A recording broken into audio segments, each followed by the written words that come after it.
how it is with climbing vines. They grow and spread until they just have to have more room. So this vine needed more facilities. God supplied through a remarkable answer to prayer. The next building was supplied by his providence. I'll tell you the story while you watch. It was the summer of 1941. Founders Memorial was soon to be built on this plot just west of Bethany Hall. But war was impending, restrictions were increasing, and there were insufficient funds. Just in time, a gift of $30,000 came in. At once, contracts were let, and building operations were underway with the felling of the first tree. Groundbreaking for this educational building, erected in honor of the founders, was an impressive event. Reverend Walter Lookabill, son of one of the co-founders, removed the first spade of earth. Reverend William Eggle, himself a co-founder, was next. Mr. S.A. Lehman, who was chairman of the building committee, removed the next spade of soil.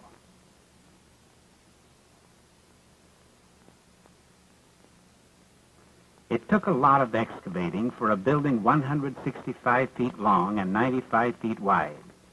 But it was a providential time to build, just before war and post-war inflation.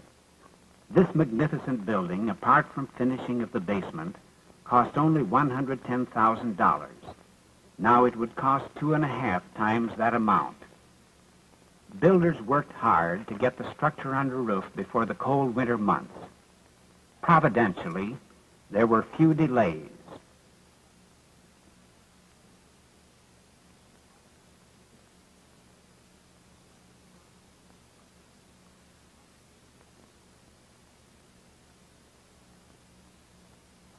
High across the main entrance, carved in limestone, is the name, Founders Memorial, a monument to those 6 godly pioneers who founded our school.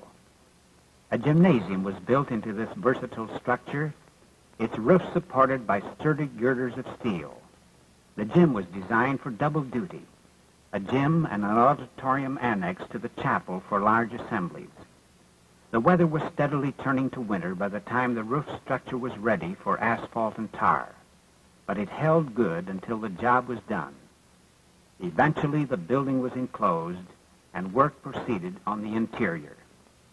Finally, in the late spring of 1942, the building was completed.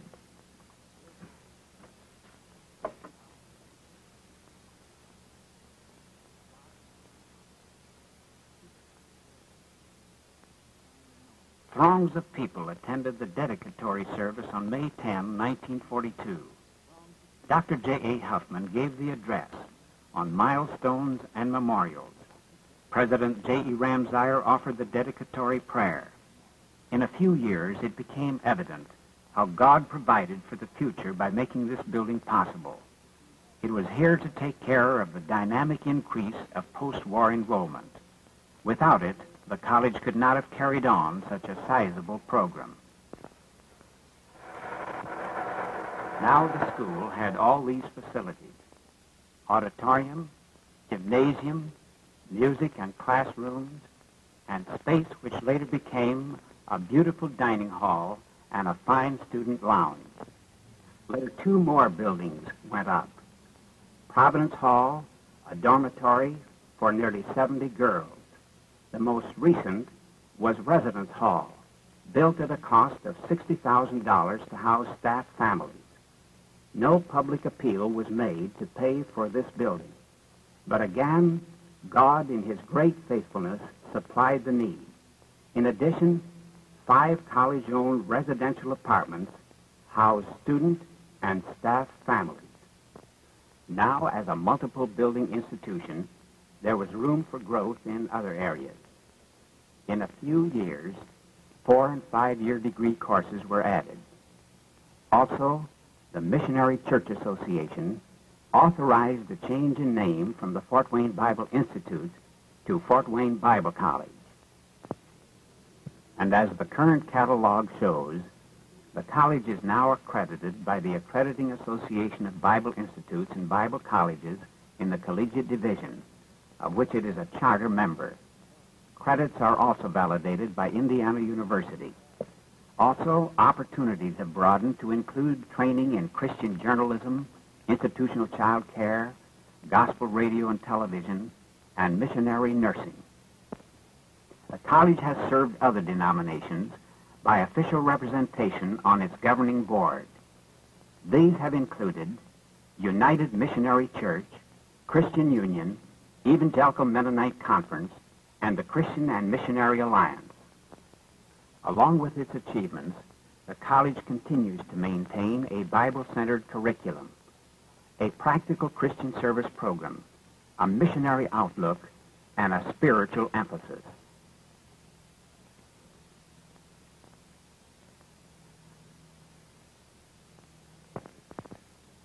During these 50 years, it is interesting to note some trends in the growth of the vine. Take enrollment, for example. Although the number of students the first year was about 60, the average enrollment for the first 25 years was 75. The average for the next 6 years was 120, and the next 6, from 1935 to 1941, was 162. The average for the last 13 years has been 289. Recent enrollments have been over 350. According to estimates by the American Council on Education, college enrollment in this part of the country will increase about 90% by 1970 over today's enrollment. If Fort Wayne Bible College keeps pace with this increase, our student body in 1970 may well number nearly 700.